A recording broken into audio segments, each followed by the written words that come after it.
Bismillahirrahmanirrahim. Alhamdulillahirabbil alamin.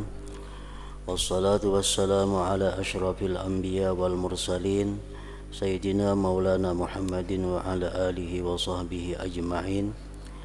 Qala al-musannif al-imam hujjatul Islam Abu Hamid Muhammad bin Muhammad al-Ghazali rahimahullah wa nafa'ana bi'ulumih. Ar-ruknu tsalis lafzul aqdi.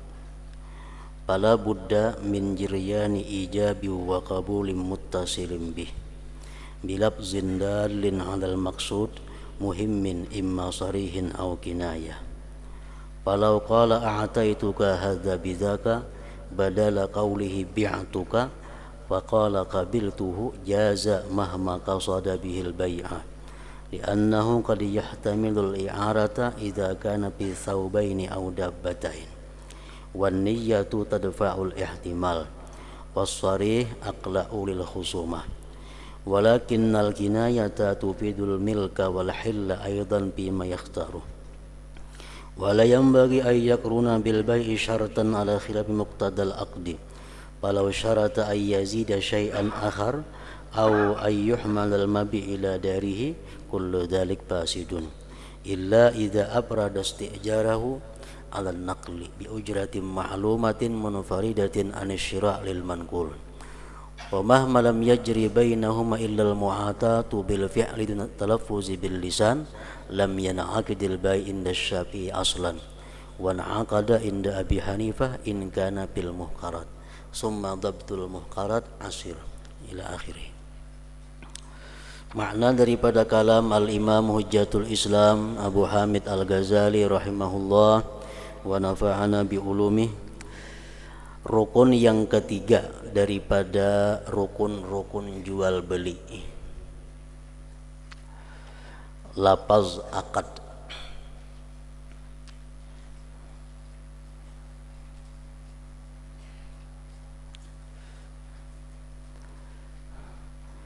Maka tidak boleh tidak daripada berlakunya ijab dan kabul dalam setiap jual beli. Tidak boleh tidak, artinya mesti ada ijab dan kabul. Ijab seperti aku jual ini kopiah 10.000 rupiah, itu ijab. Kabul, pembeli menyahut aku tukar 10.000 rupiah. Nah, jadi setiap jual beli itu mesti ada ijab dan kabul yang bersambung dengannya. Kayak orang nikah juga, kada boleh tak antara lawas tuh, kada boleh. Ku jual ini kopiah 10.000 rupiah, ku tukar 10.000 rupiah. Nah kayak itu menyelambat atau pandir lain bersalang, nah kada sah.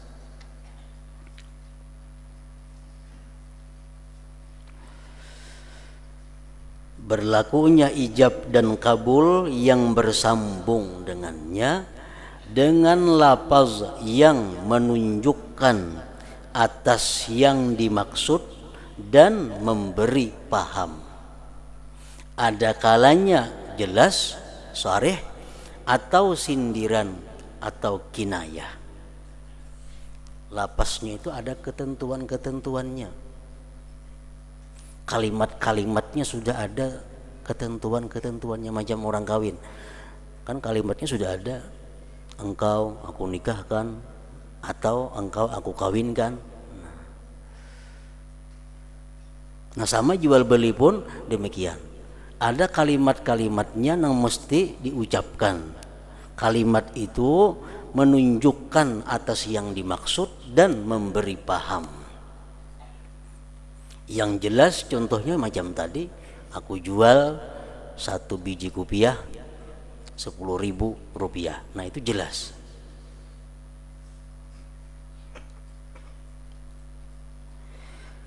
Seandainya ia berkata, saya memberimu ini dengan itu,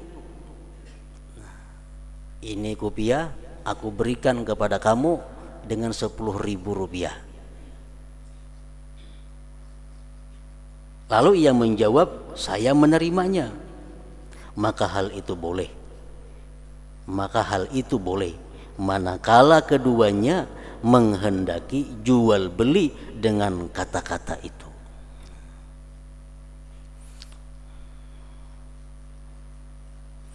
Jadi, sepida ini ayo aku beriakan dua ikam nah. Menikam akun bayar 100.000. Nah jadi aku berikan kepada engkau sepida ini dengan harga 100.000 rupiah. Aku terima. Nah itu lapasnya bukan lapas yang jelas, itu lapasnya kinayah, sindiran. Itu boleh.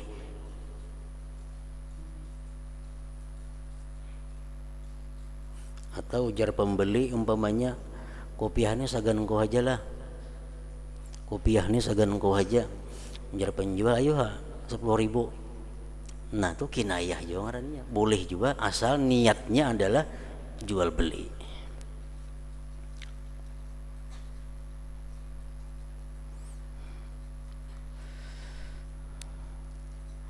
Karena kata-kata itu kadang-kadang mengandung kemungkinan pinjaman. Apabila terjadi antara dua buah pakaian atau binatang kendaraan. Misalnya sepeda itu aku aja makainya lah. Nah, kan itu bisa minjam, bisa menukari, bisa menyewa. Jadi mesti ada niat di dalam hati. Jual penukari kah atau minjam atau menyewa. Karena kata-kata itu kadang-kadang mengandung kemungkinan pinjaman apabila terjadi antara dua buah pakaian atau binatang kendaraan. Begitu aku aja makainya lah. Nah itu bisa minjam, bisa menyewa, bisa menukari. Kalau kita berakad dengan demikian boleh, cuma niat dalam hati mesti jual beli. Maka sama lawan talak, orang cerai, ikam ku talak 1, itu jelas ngarannya. Atau ikam ku cerai, itu jelas. Ada perlu niatan itu jatuh talak. Tapi kalau nya memakai kinayah, ikam bulik jauh rumah orang tua ikam situ, udah ketujuh lagi. Nah itu kata-katanya nyuruh bulik. Tergantung niat dalam hati. Bila niatnya itu menceraikan, jatuh talak. Bila yang kadang menceraikan, ya menyuruh bulik ke arah aja artinya. Ini diambil bahasa pulang niatnya.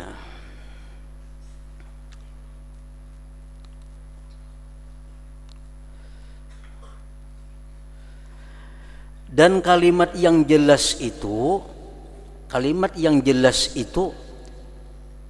kutukar atau kujual, jelas ngarannya, itu lebih memutong pertengkaran.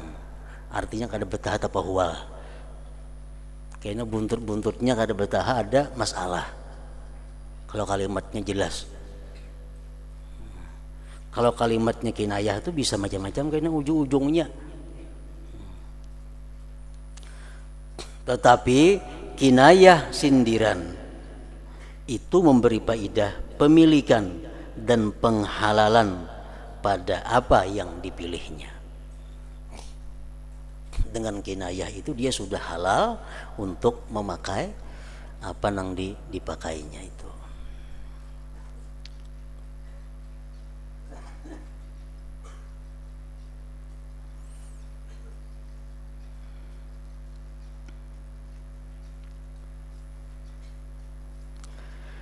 Dan tidak seyogianya untuk menyertakan syarat dengan jual beli menurut sesuatu yang berlawanan dengan apa yang dikehendaki akad.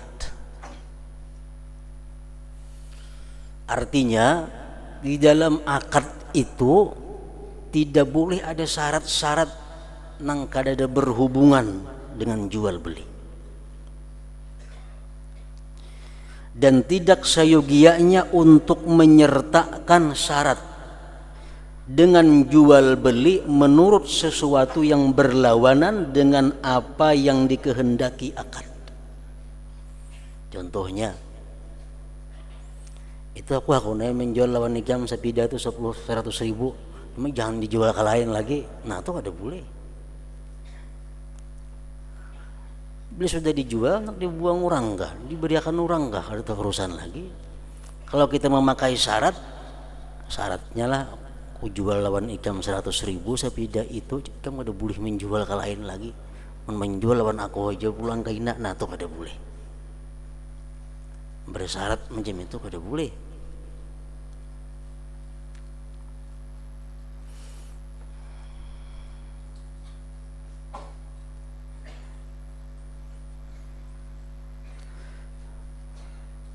Lain seandainya nukar baju lah, nah kayaknya bila ada sadang kan aku boleh kan, nah itu udah jadi, itu ada hubungannya dengan barangnya itu ada jadi masalah. Seandainya ia mensyaratkan untuk menambah sesuatu yang lain,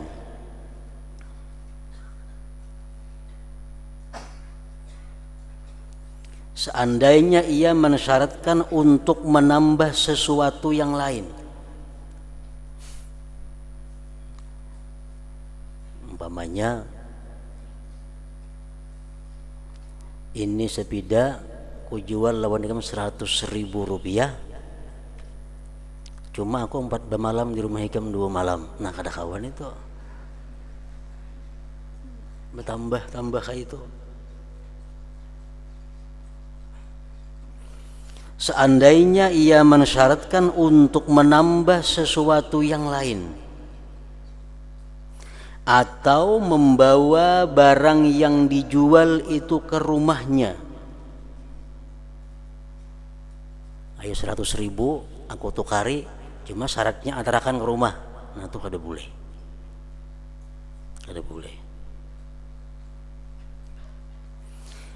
Atau ia membeli kayu bakar dengan syarat memindahkan ke rumahnya, seluruhnya itu rusak, jual belinya kada sah.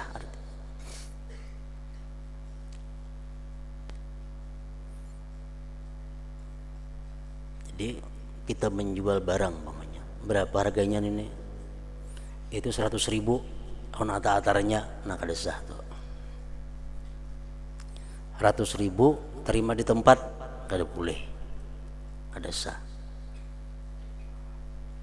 Kalau itu diletakkan syaratnya di dalam akad. Kalau sebelum akad atau sesudah akad kada jadi soal. Penukar lamari umpamanya, kayak begini lamari itu membawa ke rumah, kayaknya aku matarakan jampun toko, bisa kayaknya bakal kau tukar lamari 200.000 rupiah jual, nah, itu sah aja macam itu karena pemandiran antar mengantar sebelum akad.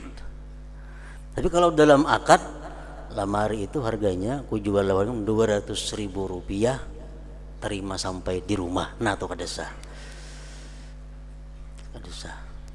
Kenapa? Karena andaknya pisul bil akad, andaknya di dalam rangkaian akad, itu kada boleh.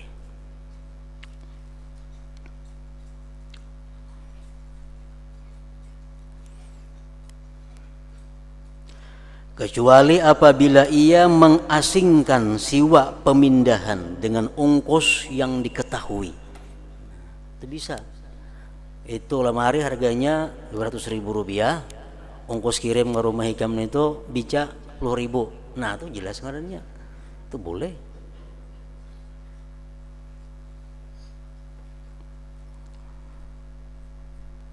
Dengan ongkos yang diketahui dan tersendiri, terpisah dari pembelian barang yang dapat dipindahkan. Bila kada boleh itu artinya kada sah jual belinya. Bila jual belinya itu kada sah, berarti barang kita pakai itu kada ampun kita. Barang yang kita pakai itu kada ampun kita ngarannya, ampun orang.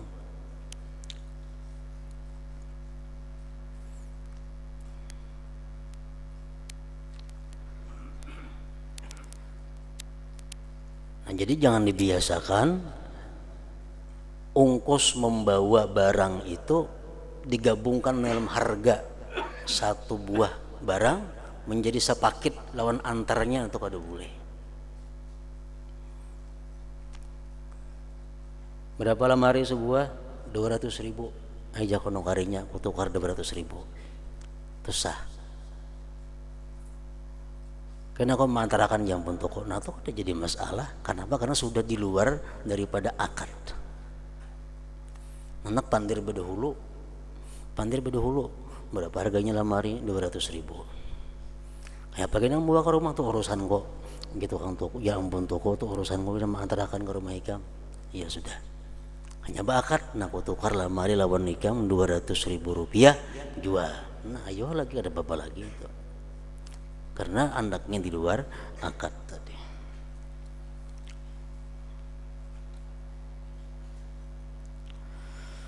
Manakala tidak berlaku di antara keduanya, penjual dan pembeli. Manakala tidak berlaku di antara keduanya, penjual dan pembeli, kecuali mu'atah, saling memberi, saling menyerahkan.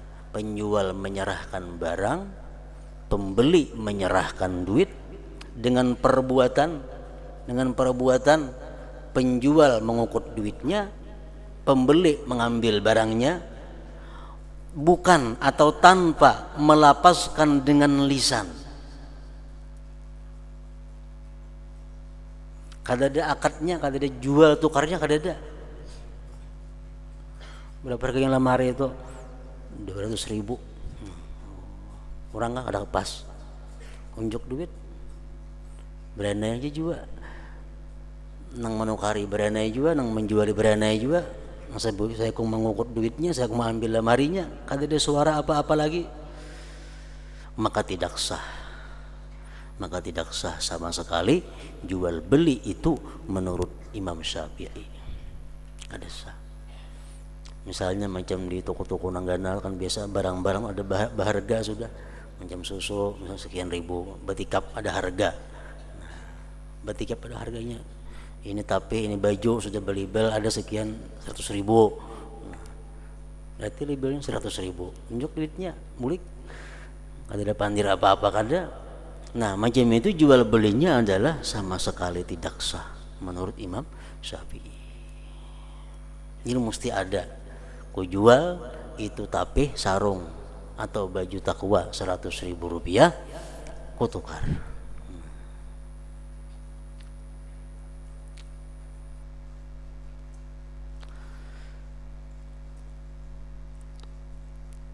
Jual beli nang kada sah itu ngarannya adalah akdul fasid, akad yang rusak. Sebabnya akadnya rusak, lalu kada sah jual belinya. Nah kayak apa menurut hukum kita melakukan itu?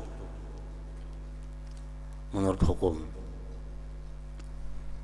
menurut pendapat Ibnu Hajar Al-Haytami di dalam kitab beliau namanya Al-Kabair, di situ beliau menyebutkan bahwa kita melakukan perbuatan seperti itu adalah dosanya besar dan apa yang kita pakai itu tidak halal dan akan dituntut di akhirat. Nukar baju umpamanya, macam cara nang kayak tadi, dilihat ada bacanya baju 100.000, unjuk duitnya, bawa bulik bajunya, kada ada jual tukarnya, kada ada.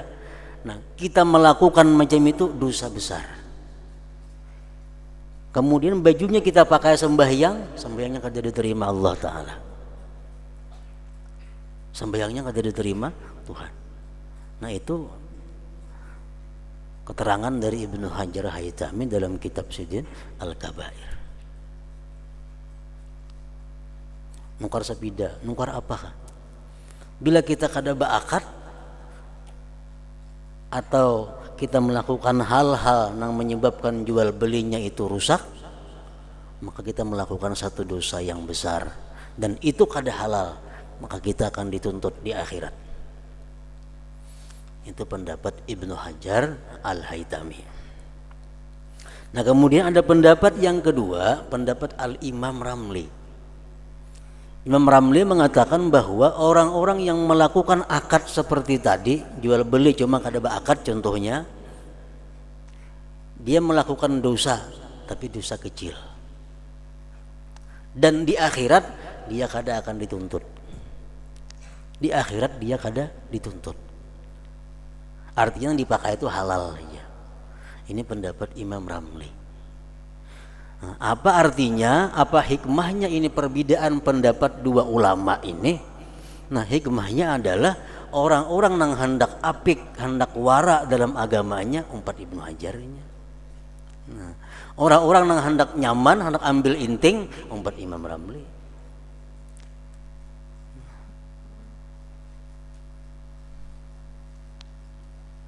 Melakukan jual beli nang kada sah, dosa besar menurut Ibnu Hajar, dosa kecil menurut Imam Ramli. Di akhirat dia akan dituntut dan itu kada halal menurut Ibnu Hajar Haytami. Di akhirat kada dituntut menurut Imam Ramli.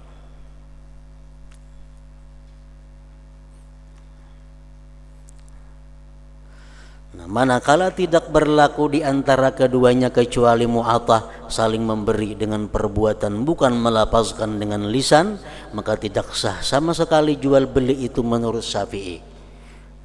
Sama terima kasih, sama kita nukar barang, unjuk duitnya terima kasih gitu orang jual, itu sama dengan kada akad.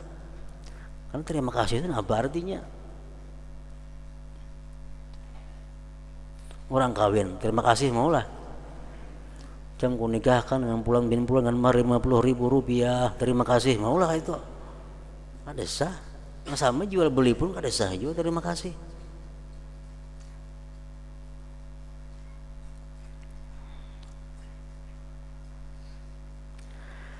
Dan sah menurut Abu Hanifah jika hal itu pada hal-hal yang hina. Abu Hanifah dalam satu kaul beliau, satu kaul, sah jual beli itu tanpa akad, tanpa ku jual ku tukaran itu nah, mbak unjuk duitnya ambil barangnya, sah menurut satu kaul Abu Hanifah apabila nang ditukaran itu barang-barang yang hina, barang-barang yang hina.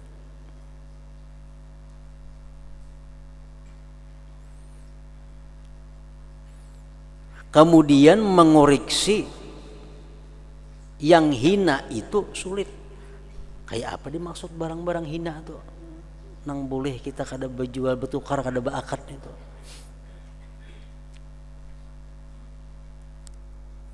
Ya dicontohkan yang macam kayak kita minum di warung umpamanya. Minum di warung, minum dulu, makan. Berapa kayaknya bayarnya sekian. Nah itu dianggap remeh, dianggap hina. Menurut Abu Hanifah itu boleh-boleh aja. Menurut Imam Syafi'i kada boleh itu. Kita mesti bayar berdahulu di warung itu. Mesti bayar berdahulu. Ulah kan teh sebuah nah, nasi sebungkus ambil geguduh sebutin berapa? 5.000. Biar 5.000 hanya makan. Kutukar 5.000, jual 5.000 ke tukang warung. Hanya kita makan. Itu menurut Imam Syafi'i macam itu. Nah, Imam Abu Hanifah menurut salah satu kaul beliau boleh aja macam itu tanpa ada ijab dan kabul, tanpa ada jual tukaran itu.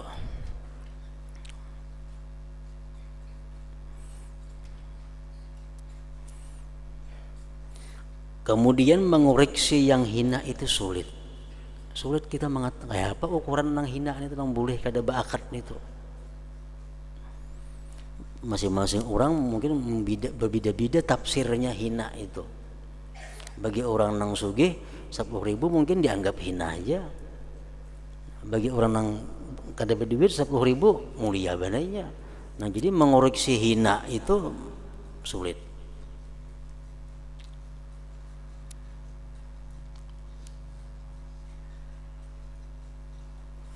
Menurut satu kaul lain dari Abu Hanifah boleh kita jual beli itu tanpa ijab dan kabul walaupun barang itu kada hina, asalkan barang itu secara maklum, secara terkenal untuk dijual. Itu kaul nang sebutingnya bagi Abu Hanifah.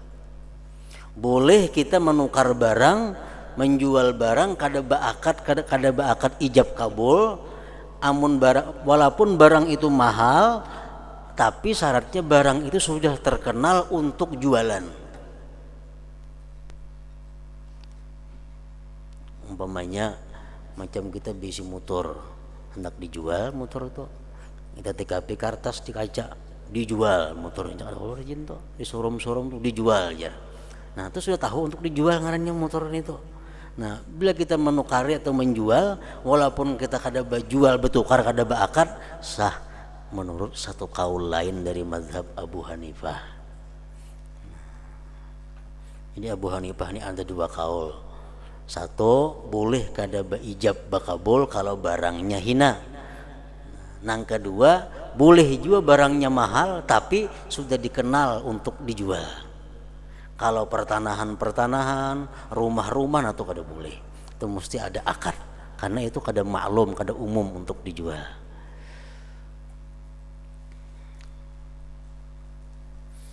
Misalnya kita bisi sepeda motor atau kita bisi motor, kita umumkan dijual, kada ada motor kita ini. Ada orang datang jual ke motor aja, nukarnya sekian juta. Nah, padahal kita kan dari niat menjual kada ada, ditawarkan kada ada orang datang nak menukari. Nah itu mesti beakad tuh, mesti beakad.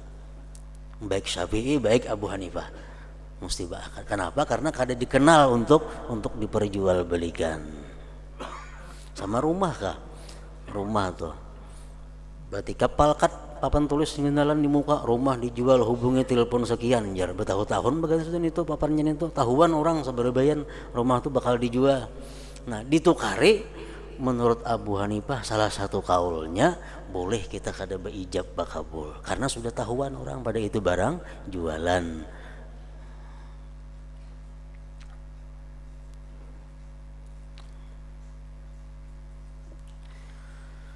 Nah, menurut satu kaul Abu Hanifah yang lain tadi, barang yang hina aja boleh nang kada beakad tuh.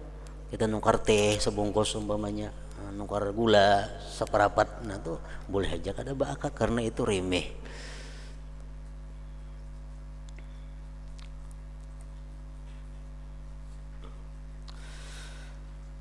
Jika urusan itu dikembalikan kepada adat, umpamanya nang hina itu adat menentuakan sehingga boleh kada beakad menurut Abu Hanifah nih. Jika urusan itu yang hina tadi dikembalikan kepada adat, maka orang-orang telah melampaui barang-barang rimih dalam mu'atah saling memberi. Namun diserahkan kepada adat yang menentukan rimihnya itu kadang-kadang keliwatan kaina. Nalarang daripada akan rimih juga.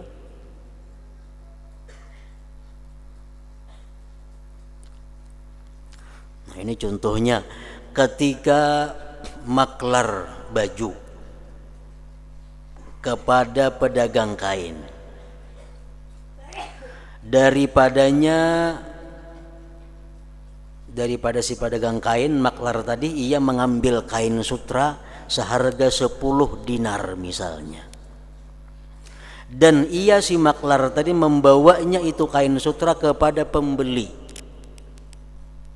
dan ia kembali kepada pedagang itu si maklar tadi bahwa pembeli meridainya, pembeli setuju. Lalu maklar itu berkata kepadanya, kepada pembeli, ambillah kain sutra itu dengan 10 dinar. Maka ia mengambil 10 dinar itu dari temannya dan membawa serta menyerahkannya kepada penjual kain itu. Lalu ia mengambilnya dan membelanjakannya. Pembeli kain itu memotongnya dan tidak berlaku ijab dan kabul sama sekali. Nah itu kada sah. Orang datang ke toko kita, kan mendakar bisi kupiah nang jam ini, kata dia beisi. Kaingatan kawan sebelah toko ada yang beisi kupiah itu. Nah, ambil ke kawan sebelah toko. Berapa harganya nih? 10.000 ya kawan. Nah 10.000 harganya. Setuju? Setuju. Biari kan ada beakad napa-napa itu. Nah, hal seperti itu adalah mu'attah ngarannya, kada sah itu.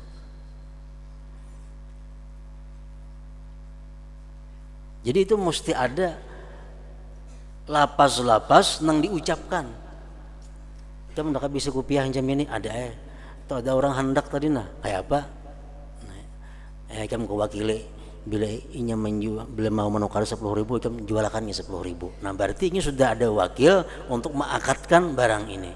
Karena pembeli cukup berakad dengan si maklar ini karena sudah ada penegasan wakil dari ampunnya barang itu. Amun ambil waraka itu aja, nah itu kada sah jual belinya.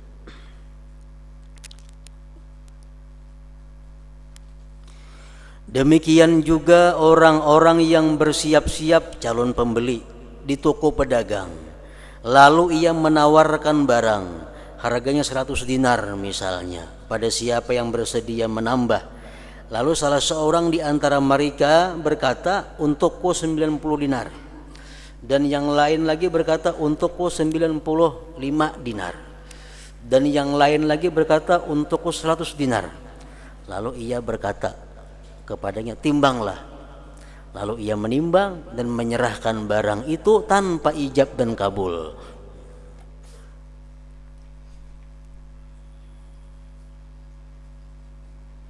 Barang ini asal jangan kurang pada 100.000 ku jual. Aku 90 aja wani jangan saya kong. Aku 95. Aku 100 wani. Unjuk. Kada dia aku tukar aku jualnya. Nah itu ngarannya kada sah jual. Adat-adat terus menerus dengannya. Ini adalah kesulitan yang tidak menerima pengobatan. Maksudnya kesulitan yang tidak bisa diobati.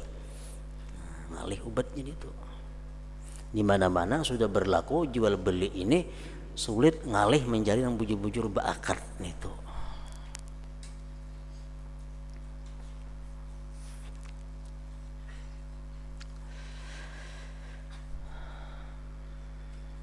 Ini adalah kesulitan yang tidak menerima pengobatan karena kemungkinannya ada 3, yaitu pertama, ada kalanya terbukanya pintu mu'atah pada hal-hal yang rimih dan bagus. Mu'atah itu artinya kada beijab bakabul, unjuk duit ambil barang itu mu'atah ngarannya. Ada kalanya terbukanya pintu mu'atah pada hal-hal yang rimih dan bagus, mahal, berharga. Artinya ujar Imam Ghazali, untuk mengobati ini ada 3 kemungkinan. 1, kita bebaskan aja semua Anda, boleh kada beakad, nang murah kah, nang larang kah, pokoknya bila unjuk duit ambil barang boleh. Dan itu adalah mustahil. Kada kawa boleh akan kah itu. Karena padanya jual beli terdapat pemindahan milik tanpa lafaz yang menunjukkan atasnya.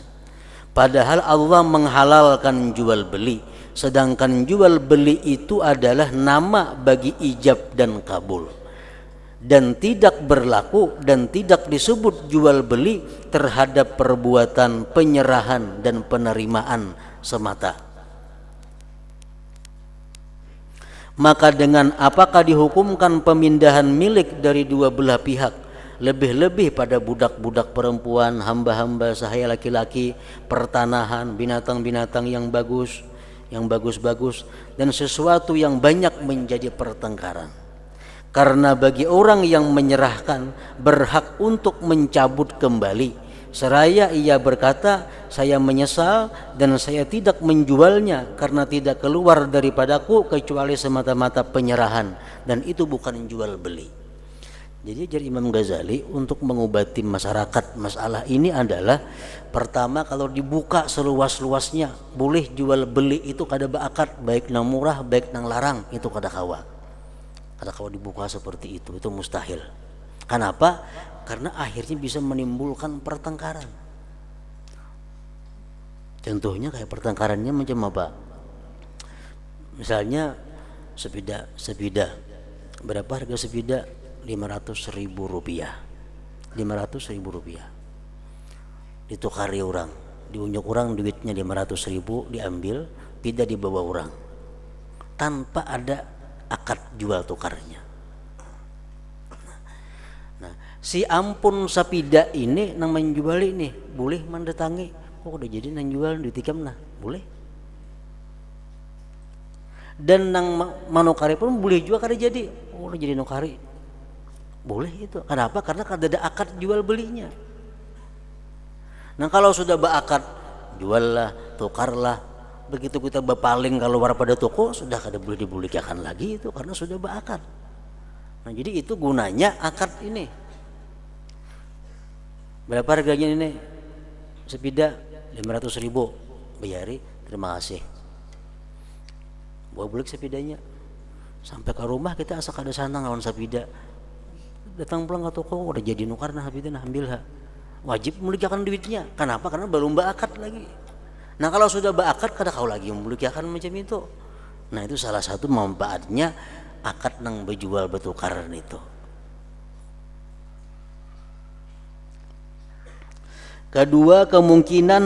Kemungkinan kedua adalah menutup pintu secara keseluruhan sebagaimana yang dikatakan oleh Imam Syafi'i rahimahullah daripada batalnya akad.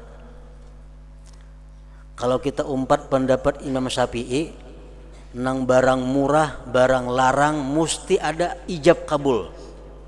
Walaupun nukar nang salawi rupiah mesti ada jual tukar. Bila kada jam itu kada sah. Kalau itu pendapat kita umpati jadi Imam Ghazali, terdapat kesulitan, sulit. Dikit bakat, halus bakat juga. Di dalamnya terdapat kesulitan dari dua segi, yaitu a, bahwasanya hal itu mirip, bahwa hal itu dalam hal-hal yang rimih adalah biasa pada zaman sahabat. Zaman sahabat itu biasa hal-hal murah itu kada beakatan. Seandainya mereka dibebani ijab dan kabul daripada penjual-penjual sayur mayur, tukang roti dan tukang daging, maka berat atas mereka melaksanakannya. Dan hal itu dinukil dengan tersebar dan itu akan terkenal waktu berpaling secara keseluruhan dari adat itu. Karena masa-masa dalam hal ini berbeda-beda. Nah, kalau kita umpati pendapat Imam Syafi'i, harus berakad, harus ada jual tukarnya, itu sulit. Hal-hal yang kecil sulit. Bahkan sahabat pun hal-hal yang rimih, para sahabat tuh kada berakad dahulu. Nah itu pertama. Yang kedua, bahwasanya manusia sekarang telah tenggelam padanya, maka manusia tidak membeli sesuatu pun dari makanan dan lainnya kecuali ia mengetahui bahwa penjual itu telah memilikinya dengan mu'atah, saling memberi. Maka apakah faedahnya pada melapaskannya dengan akad bila urusan itu demikian juga? Aku beakad nukar lawan inya aja nukar kada beakad dahulu, apa gunanya beakad? Nah di situ tingkat kesulitannya. Misalnya kita nambah akad nukar, tukar sekian, sedangkan nang tukang jualnya nukar kada beakatan juga.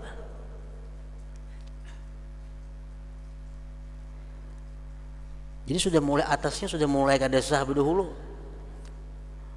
Nang orang Banjar nukar ke Jakarta kada beakad, orang Barabai nukar ke Banjar kada beakad, kita nukar beakad lah. Tukari barang nang kada sah sudah, jadi baik ada beakatan nah sama sekali juga nah sama akan semua. Maka apakah faedahnya pada melapaskannya dengan akad bila urusan itu demikian juga? Nah di situ kemungkinan kesulitannya. Kemungkinan yang ketiga adalah dipisah antara barang-barang yang rimih dan selainnya. Nah sebagaimana pendapat Imam Abu Hanifah rahimahullah, ketika itu sulit menentukan dengan tepat mengenai hal-hal yang rimih. dan sulit segi pemindahan milik tanpa lapas yang menunjukkan kepadanya. Kalau kita umpati pendapat Abu Hanifah, nang remeh boleh kada baakad. Nah kadang-kadang kita menentukan remeh barang itu atau kada itu sulit. Ibnu Suraij berpendapat untuk mengeluarkan pendapat Imam Syafi'i rahimahullah atas persesuaian, dan itu adalah sedekat-dekat kemungkinan kepada kelurusan. Maka tidak mengapa seandainya kita condong kepadanya karena kebutuhan-kebutuhan yang mendesak dan karena kebiasaan menurut dugaan bahwa hal itu terbiasa pada masa-masa pertama. Ibnu Suraij salah seorang ulama besar pengikut Imam Syafi'i. Beliau mengatakan kita kadang mengapa umpat kepada mazhab Hanafi nang membolehkan kada baakad dalam hal-hal barang yang remeh-remeh tadi.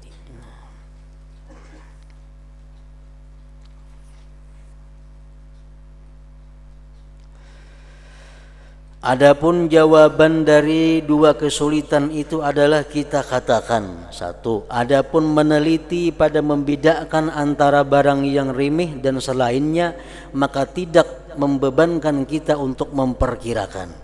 Sesungguhnya hal itu tidak mungkin, tetapi hal itu mempunyai dua segi yang jelas karena satu, tidak samar bahwa, artinya jelas, membeli sayur mayur, sedikit buah-buahan, roti dan daging termasuk bilangan yang remeh yang padanya tidak terbiasa kecuali mu'atah saling memberi.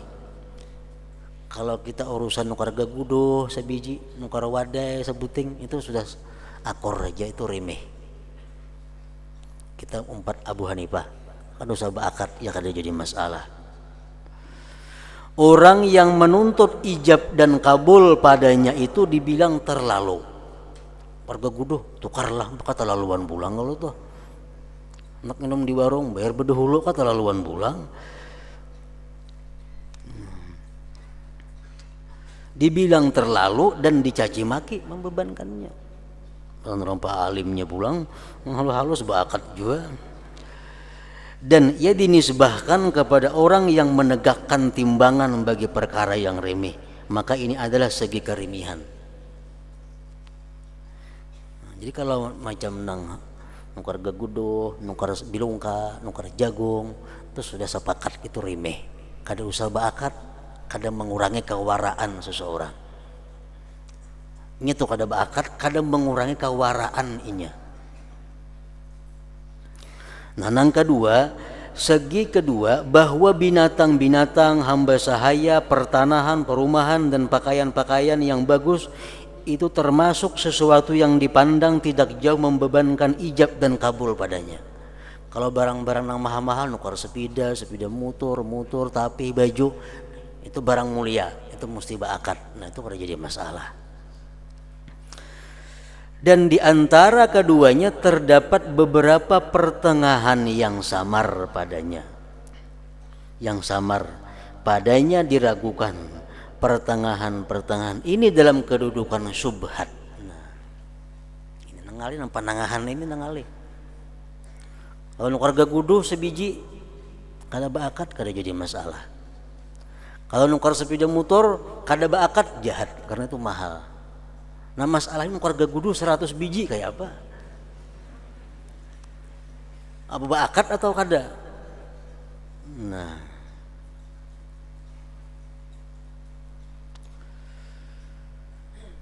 nang remeh nyaman aja mengetahui, nang mahal nyaman aja, nang menangah-nangah nangali. Maka kewajiban bagi orang yang beragama untuk condong kepada berhati-hati padanya. Seluruh ketentuan-ketentuan syara pada apa yang diketahui menurut adat adalah demikian juga. Terbagi kepada segi-segi yang jelas dan pertengahan-pertengahan yang sulit. Yang kedua, menuntut sebab pemindahan milik, yaitu menjadikan perbuatan dengan tangan dengan mengambil dan menerima sebab milik, mengkabat. Penjual mengkabat duitnya, pembeli mengkabat barangnya. karena lapas itu tidak menjadi sebab bagi ain zatnya, tetapi untuk menjadikan petunjuk sebab itu. Perbuatan ini telah menunjukkan atas maksud jual beli dengan penunjukan yang terus menerus menurut adat, dan ditambah kepadanya kebutuhan yang mendesak. Adat orang-orang dahulu dan berlakunya seluruh adat itu dengan menerima hadiah-hadiah tanpa ijab dan kabul dengan bertasarruf padanya. Apakah perbedaan antara adanya gantian atau tidak ada gantian padanya? Kalau hadiah itu kada jadi masalah. Orang berhadiah sepeda motor, musik kada diterima, ku terima, musik kada macam itu, ya kada apa-apa juga. Jadi ada perbedaan antara hadiah dan jual tukar. Karena milik itu pasti dipindahkannya juga pada pemberian. Hanya saja adat yang terdahulu tidak membedakan pada hadiah antara barang remeh dan berharga. Bahkan menuntut ijab dan kabul itu dipandang buruk padanya hadiah itu, bagaimanapun adanya, baik yang murah maupun yang mahal. Sedangkan pada barang yang dijual itu tidak dipandang jahat pada selain barang remeh. Mengenai akad tadi, ini adalah apa yang kami pandang seadil-adil kemungkinan. Dan kewajiban orang yang wara, yang beragama itu tidak meninggalkan ijab dan kabul untuk keluar dari subhatnya perbedaan pendapat. Maka tidak seyogianya ia enggan terhadap hal itu, karena penjual telah memilikinya tanpa ijab dan kabul. Kalau usah gini bakat nih gini nukar kada bakat juga, nah itu kada kau diulah alasan, karena hal itu tidak diketahui secara pasti. Barangkali ia membelinya dengan ijab dan kabul. Nah, jika ia hadir ketika membelinya atau penjual mengakuinya, maka hendaklah ia mencegah daripadanya dan hendaklah ia membeli daripada selainnya. Amun kita tahu persis, tahu jelas bahwa penjual ini nukar itu nya kada bakat, kita kada boleh nukarinya.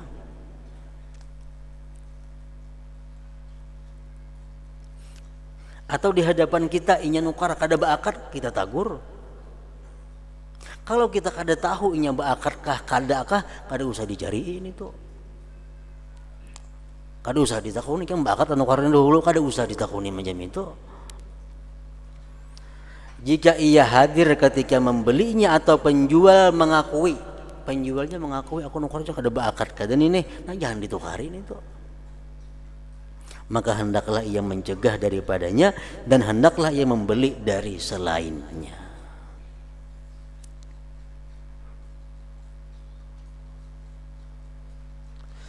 Jika sesuatu itu remeh sedangkan ia perlu kepadanya, maka hendaklah ia melapaskan ijab dan kabul. Karena sesungguhnya ijab dan kabul itu memberi faidah, memutuskan pertengkaran pada masa yang akan datang. Karena kembali mencabut lapas yang jelas itu tidak mungkin, sedangkan mencabut perbuatan itu mungkin. Kalau sudah diucapkan ku jual, ku tukar, kita keluar pada toko, kata kau lagi kembali. Kecuali duitnya ada rusak atau barangnya ada rusak, hanya kau kembali. Nah kalau kita kada bakat tadi, kapanpun kita bisa mengambil kembali barang yang kita jual itu. Nah, itu jika kamu berkata.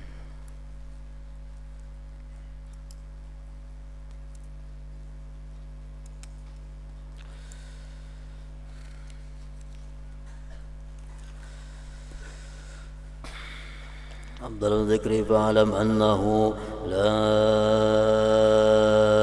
إله إلا الله محمد رسول الله لا إله إلا الله محمد رسول الله لا إله إلا الله محمد رسول الله لا إله إلا الله لا إله إلا الله لا إله إلا الله لا إله إلا الله لا إله